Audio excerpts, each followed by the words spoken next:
Students, तब next point हमारा क्या है? Conservatives believe to establish traditional institutions of state society like monarchy, church, poverty etc. यानी ये कि कंजर्वेटिव्स को जो बिलीव था, उनका क्या मानना था? To establish traditional institutions of state. क्या करना था? कंजर्वेटिव्स का बिलीव था, इनका जो बिलीव था क्या था?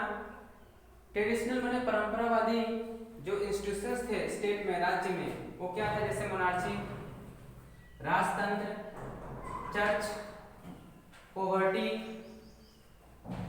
समाज में जो अप एंड डाउन था, upper class, middle class, lower class, इन सब क्या करना? उनका स्थापना करना, एस्टैब्लिशमेंट कराना, ये थे कंजर्वेटिव्स। अब क्या होगा? नेक्स्ट पॉइंट देखिए।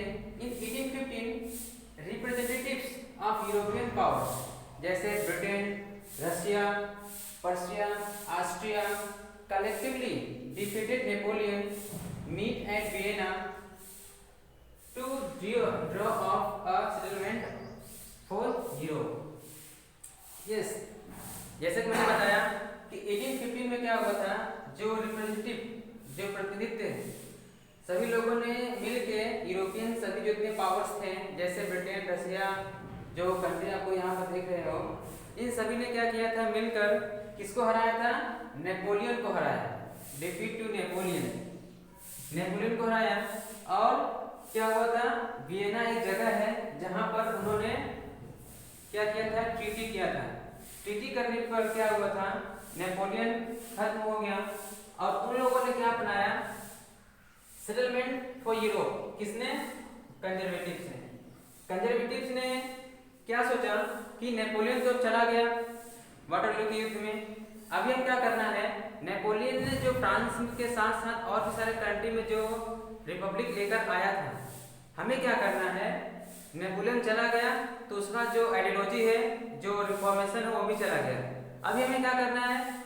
जिस तरह से पहले फ्रांस थे और फ्रांस के साथ साथ और भी जो यूरोपियन कंट्रीज थे, जिस तरह से वहाँ पे ट्रेडिशनल कंजर्वेटिज्म चल रहा था, अभी हमें क्या करना है? यूरोप में फिर से वैसा लेकर आना है।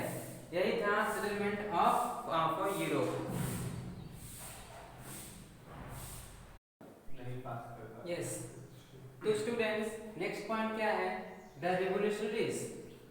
यूरोप में जो रिवोल्यूशनरीज थे आफ्टर 1815, इन्होंने क्या किया था? जो अदर पार्ट्स ऑफ यूरोप हम देखेंगे, the secret societies sprung up in many European states to train revolutionaries and spread their ideas.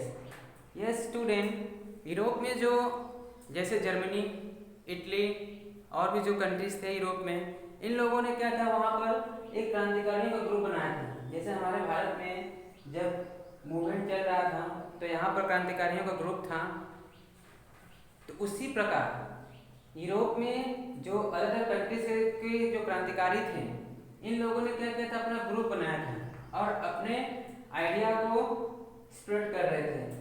क्या कर रहे थे? कि हमें यूरोप में जो मोनार्किकल सिस्टम्स हैं उसे खत्म करना है और वहाँ पर क्या लेकर आना है? रिपब्लिक लेकर आना है। जैसे एग्जाम्पल देखिए, इटालियन रिवोल्यूशनरी, इटली के रहने वाले जो रिफॉर्मर थे जिनका नाम था मैज़नी, इन्होंने क्या किया था? Founded two young societies. उन्होंने दो यंग सोसाइटीज के स्टैब्लिशमेंट किया था। एक का नाम क्या था? Young Italy. कहाँ स्थापित किए थे? मर्सलिस में। सेकेंड का नाम क्या था? Young Europe. ये कहाँ था? बैरिंग में थे। इसका जो मकसद था, जो मैज़नी ने जो ये क्रांतिकारियों का जो ग्रुप स्टैब्लिशमेंट किया था, इनमें जो रहने वाले जो नवयुवक थे, वेरी कनिंग माइंड थे। माने ये कि अपने क्रांतिकारियों में जो ग्रुप था, जो वे रखते थे क्रांतिकारियों को, वो क्या था? कनिंग माइंड थे, बहुत चालाक लोग थे। मतलब थोड़ा सा डरने के कारण वो सारे सीक्रेट को वे खोलते नहीं थे। इस तरह से मैज़नी ने अपने क्रांतिकारियों में whose members were like minded young from कहाँ से थे? पोलैंड से थे, फ्रांस से थे, इटली से थे, जर्मन से। यानी मैज़नी जो उन्होंने काम किया था, उन्होंने अदर कंट्री से जो क्रांतिकारियों ग्रुप था सभी को इनवाइट किया था आप आइए और हमारे इस क्रांतिकारी के ग्रुप में शामिल हो जाइए। हमें क्या करना है, पूरे यूरोप को, not only Italy, not only Germany, we will change the monarchical system in whole Europe. That's why the most of the reformers they established the many revolutionary societies and remove the monarchical systems in Europe. So students, ये रहा आपका second part. अभी next part में हम पढ़ेंगे other things. Okay, आप लोग क्या करेंगे, इसको देखिएगा और जैसा लगेगा आप कमेंट में बताइएगा कि किस तरह से आपको वीडियो लगे। Okay, thank you. Hello students, how are you all? I hope you are all fine. And मैंने इसके ऊपर the rise of nationalism in Europe मैंने 2 वीडियो बना दिया है, एक पार्ट 1 पार्ट 2। अभी क्या है पार्ट 3। पार्ट 3 में क्या है, द एज ऑफ रेवोल्यूशंस क्या है 1830 से 1848। यस स्टूडेंट्स, इसमें हम पढ़ेंगे कि जो ये एज है 1830 से 1848 जो यूरोप का जो पार्ट है, यूरोप जो था, जो वहाँ के क्रांतिकारी युवा थे, जैसे इटली में, जर्मनी में, फ्रांस में और स्पेन, पोर्चुगीज, ऐसे बहुत सारे जो कंट्री आप नाम सुन रहे हो, तो वहाँ के जो युवा वर्ग थे वो 2 भागों में बटे हुए थे।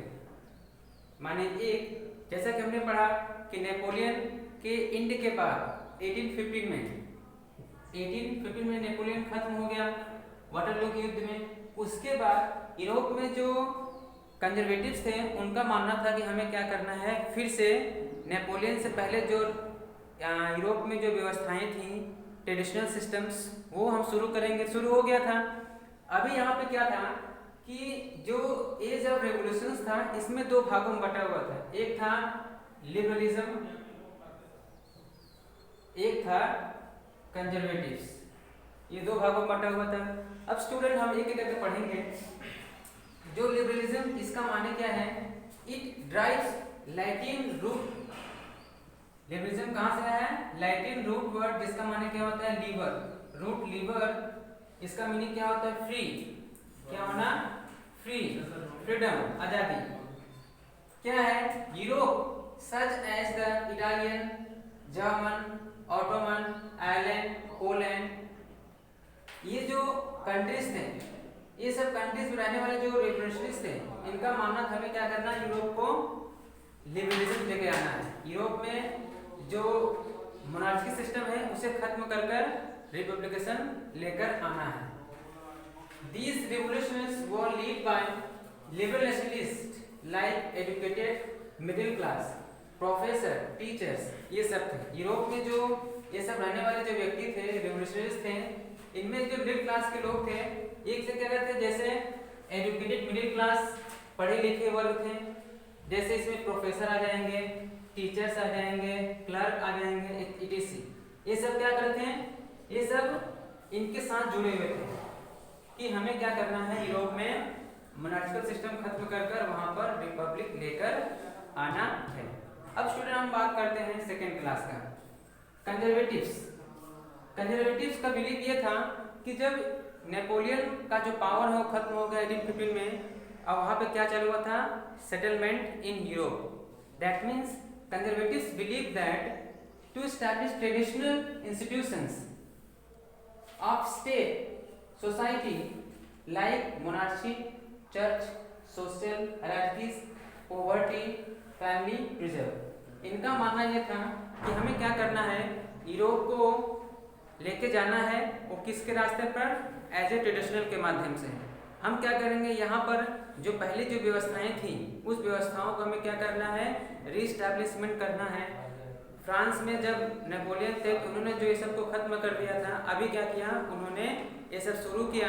और हमें क्या करना है, फ्रांस में पूरे यूरोप में फिर से क्या करना है, मोनार्ची लेकर आना है, फिर से चर्च की एस्टैब्लिशमेंट करना है, फिर से सोशल हायरार्कीज। इसका माने क्या होता है, जो समाज में जो अप एंड डाउन है, जो अपर class, middle class, lower class, ये समाज के जो स्टेटस है, इसी को हम बोलते हैं सोशल हायरार्कीज। ये क्या करते थे, इनका नाम है कि हमें समाज में जैसे पहले फ्रांस में 3 स्टेज था, अब पूरे यूरोप में भी वैसी व्यवस्थाएं होंगी, तो ये हमें लेकर आना है। पॉवर्टी, गरीबी, माने ये कि उनका जो माइंड था वो क्या था कि हमें क्या करना है, property they can preserve and also family planning भी करेंगे, माने चर्च ऑल्सो, मोनार्चिस ऑल्सो और सो मेनी पीपल्स।